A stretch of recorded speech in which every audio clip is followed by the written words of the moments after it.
जय हिंद। जो भी कैंडिडेट यूपी होम गार्ड के लिए प्रिपरेशन कर रहे हैं उनके लिए इम्पॉर्टेंट डॉक्यूमेंट क्या क्या रहेगा, डॉक्यूमेंट पे डेट कब का होना चाहिए जिससे आप एलिजिबल हों, जिससे आप डिस्क्वालीफाई ना हो, इसके ऊपर में हम आज चर्चा करेंगे।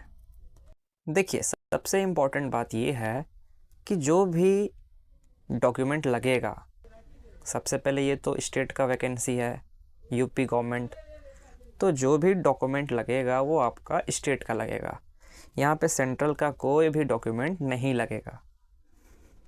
जैसा कि आप सभी जानते हैं कि एज का जो रिलैक्सेशन है, फॉर्म भरने के लिए जो एलिजिबिलिटी है एज का, वो 18 से 30 साल का है, लेकिन SC, ST और OBC को 5-5 साल का रिजर्वेशन दिया गया है। जनरल और EWS वालों को रिजर्वेशन नहीं मिला है। तो आप जब एग्ज़ाम दीजिएगा तो उसके बाद आपका डॉक्यूमेंट वेरिफिकेशन होगा। उस समय आपको डॉक्यूमेंट का सब दरकार पड़ेगा, क्योंकि आप रिजर्वेशन का फ़ायदा ले रहे हैं। और जो कट ऑफ भी लगने वाली है वो आपका कैटेगरी वाइज लगेगी।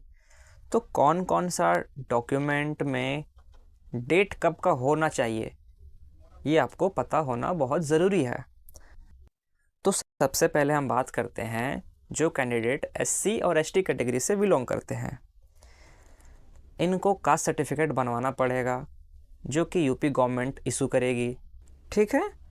उस डॉक्यूमेंट में जो डेट होगा, फॉर्म भरने की जो अंतिम तिथि है, फॉर्म भरने की अंतिम तिथि जो है वो 17/12/2025 तक है, ठीक है।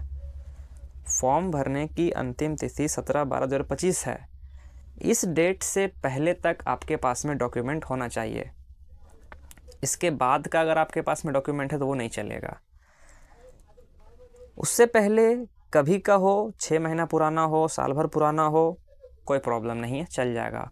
लेकिन आवेदन करने की जो अंतिम तिथि है वहाँ तक आपका पास डॉक्यूमेंट होना चाहिए। उसके बाद का अगर डॉक्यूमेंट है तो वो नहीं चलेगा। ये SC और ST कैटेगरी के लिए है। अब बात करते हैं हम जो कैंडिडेट OBC और EWS से बिलोंग करते हैं।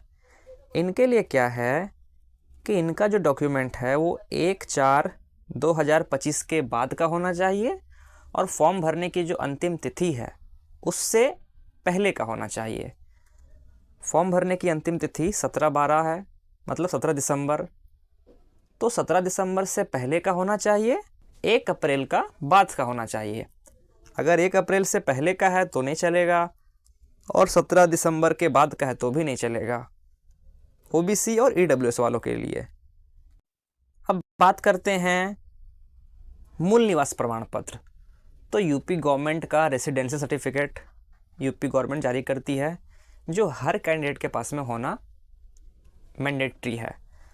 तो मूल निवास प्रमाण पत्र आपका होना चाहिए, भले 6 महीने पहले का हो, साल भर पहले का हो, उससे मतलब नहीं है, लेकिन अंतिम एप्लीकेशन डेट जो है उस डेट से पहले का आपका पास में होना चाहिए।